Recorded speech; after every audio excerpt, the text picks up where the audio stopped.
प्रधानमंत्री नरेंद्र मोदी सीएम योगी आदित्यनाथ के क्षेत्र गोरखपुर को बड़े तोहफे देंगे। प्रधानमंत्री नरेंद्र मोदी गोरखपुर के फर्टिलाइजर कारखाने का उद्घाटन करेंगे। सामाजिक और आर्थिक बदलाव का केंद्र बनने जा रहे इस खाद कारखाने में 10,000 लोगों को रोजगार मिलेगा। और क्या कुछ खास होगा, देखिए हमारी इस खास रिपोर्ट में।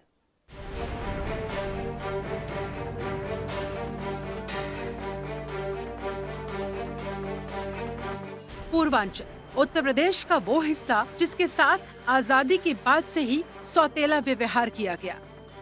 ये जग जाहिर है क्योंकि एक ओर जहां पश्चिम में और अवध में विकास की बयार बहती रही, नई नई फैक्ट्रियों से रोजगार के अवसर पैदा होते रहे, तो वहीं दूसरी तरफ पूर्वांचल में विकास के नाम पर सिर्फ भ्रष्टाचार ही हुआ।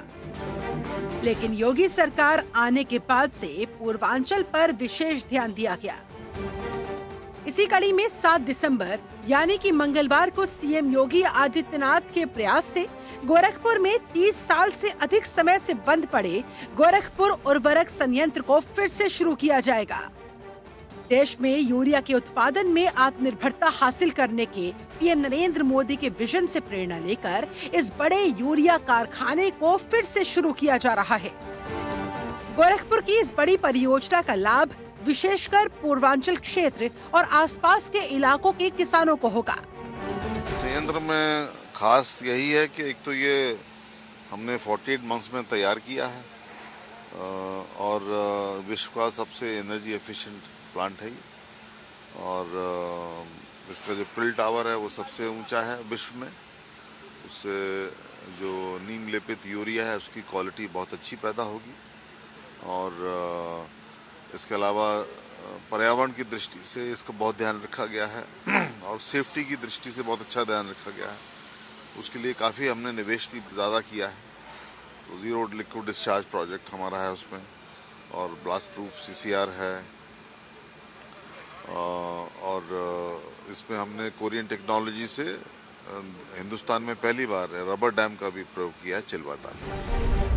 प्रधानमंत्री नरेंद्र मोदी ने गोरखपुर उर्वरक संयंत्र की आधारशिला 22 जुलाई 2016 को रखी थी। 20 साल से अधिक अरसे तक बंद रहने के बाद इसे फिर से पुराने में लाया गया है। लगभग 8,000 करोड़ की लागत से इसका निर्माण किया गया है। गोरखपुर का संयंत्र स्वदेशी नीम कोटेड यूरिया का सालाना 12.7 MLT उत्पादन करेगा।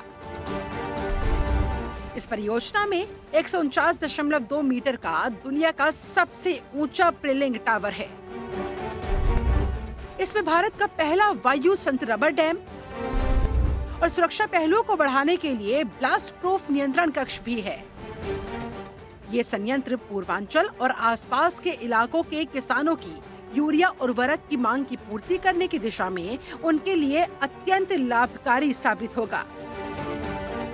ये मांग किसी से छिपी नहीं कि पूर्वांचल के 23 जिलों में हर साल करीब 13 लाख मीट्रिक टन यूरिया की मांग रहती है। प्रदेश में सरकारी आंकड़ों में 73 लाख टन यूरिया की हर साल मांग होती है। इस मांग को पूरा करने के लिए उत्तर प्रदेश के 7 कारखानों के साथ पंजाब और अन्य राज्यों से भी यूरिया मंगवाई जाती है। अब गोरखपुर के इस प्लांट के शुरू होने से पूर्वांचल को आसानी से यूरिया की आपूर्ति हो पाएगी और प्रदेश की लंबे समय से चल रही ये मांग भी पूरी हो जाएगी। ब्यूरो रिपोर्ट, जनतंत्र टीवी। और उद्घाटन के साथ ही यहाँ पे इस्तेमाल हुए तकनीक का और इससे पूर्वांचल के लोगों को कितना फायदा होगा उसके बारे में बताएंगे। तो इससे साफ है कि कहीं ना कहीं गोरखपुर के साथ जो पूर्वांचल के 23 जिले हैं वहाँ के किसानों के लिए बड़ी सौगात है, क्योंकि उनको डायरेक्ट यहीं से सरकार की MRP पे खाद और यूरिया हो जाएगी। बिचौलियों से कहीं ना कहीं उनको निजात मिलेगी। और इसी की मंशा लेकर प्रधानमंत्री नरेंद्र मोदी 2016 में इसकी आधारशिला रखी और 30 साल बाद एक बार फिर बनकर ये तैयार हो चुका है। और 7 तारीख को प्रधानमंत्री नरेंद्र मोदी इसका उद्घाटन करेंगे, जिसमें मुख्यमंत्री योगी आदित्यनाथ भी शामिल होंगे। और तमाम गोरखपुर वासियों ने इस बात का धन्यवाद भी दिया है कि गोरखपुर के इस कारखाने से कहीं न कहीं जो उनका विकास का रास्ता है वो तेज हो जाएगा। कैमरामैन शैलेश के साथ अवनीश कुमार, जनतंत्र टीवी, गोरखपुर। खबरों के निष्पक्ष विश्लेषण के लिए सब्सक्राइब करें Janatantra TV and press the bell icon. Never miss any update.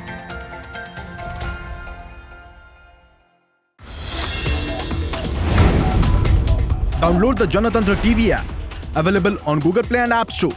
Download it now